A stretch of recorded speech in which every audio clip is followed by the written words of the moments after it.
Marketing to sports fans is a much greater challenge than it initially seems. It takes a diverse set of skills on the part of the marketer to target a range of demographics through a variety of advertising channels. These marketers, they face tough competition from rival companies and an audience that is more interested in watching the game itself than the ads that are on television or right in front of them. So in sports marketing, sports marketers use sports in any form to help sell goods or services. Sports marketing can take on many different forms. Teams sell advertising space in stadiums to marketers who want to purchase billboards or other print ads. So this is what customers or consumers see when they go to the stadiums and they see things on signs, billboards, or the walls, for example, in baseball stadiums.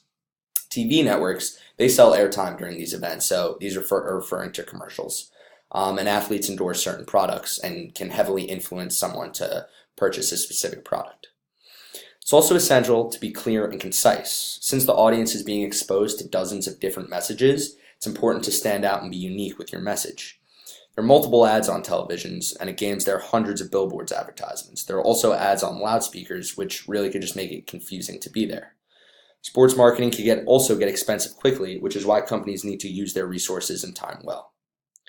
You need to develop a time frame for campaigns. So you just need to ask questions like, will it go a week, an entire season, or is it a multi-year effort?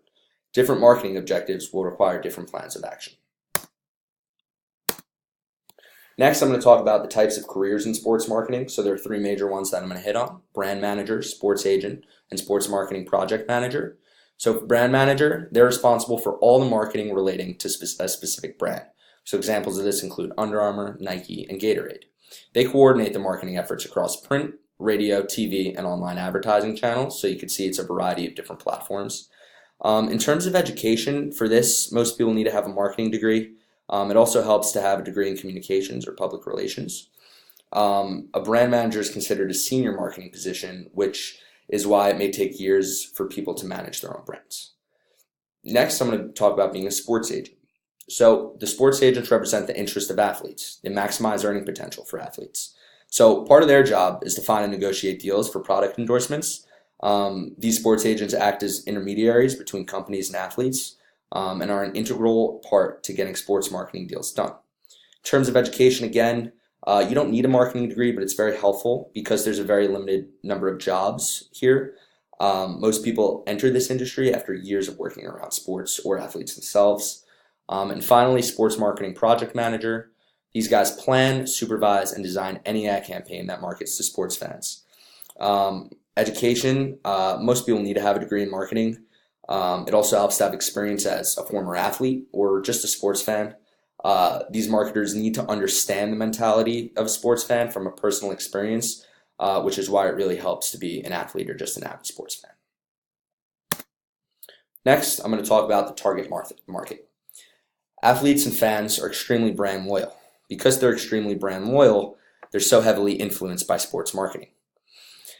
Predominantly, the audience is growing adolescents, teenagers, and young adults ages 20 to 35. It's predominantly a male audience. Even though it's mostly male audience, there are exceptions like figure skating, which attracts a large female audience. Sports marketing, in terms of a target audience, is also very contingent on the sport itself. For example, golf attracts a much older audience, while the UFC attracts a much younger audience. Sports marketers, it's essential for them to utilize colors, slogans, and sports imagery to create a link between the product and sport. Customers really value a personalized experience, and it's really important for them in looking for and connecting with a particular product. Next, fans often idolize players. They're willing to buy merchandise of favorite teams and players, and professional athletes have major influence on growing adolescents. They really can influence in buying a specific product or just conducting themselves in a certain manner. Finally, how's the industry changing? Let's talk about attendance growth. More money is being spent going to sporting events. Kids are getting more involved at a much younger age, which is why you can see higher sales in apparel and merchandise. Media coverage growth is also increasing drastically. There's mainstream and alternative sports coverage. There's streams and online videos. So there's things such as Reddit, which just helps people stream and really just keep up with current sporting events. And social media. So these are things like Facebook, Instagram, and Twitter, where you can just see live feeds of sporting events, you're updated with scores, and you're really just updated with the sports world itself. Next, employment growth. From 2010 to 2014, the industry expanded 12.6%. Since then, 2014 to 18, the trend has followed similar numbers and has actually increased more than 12.6%. Finally, in terms of global markets, there's an expansion of leagues and marketing outside of the United States. There's the availability of news and sports reporting. And lastly, things such as analytics and statistics have become increasingly more complex, which is why sports marketers are able to more closely analyze certain aspects of every sport. Thank you.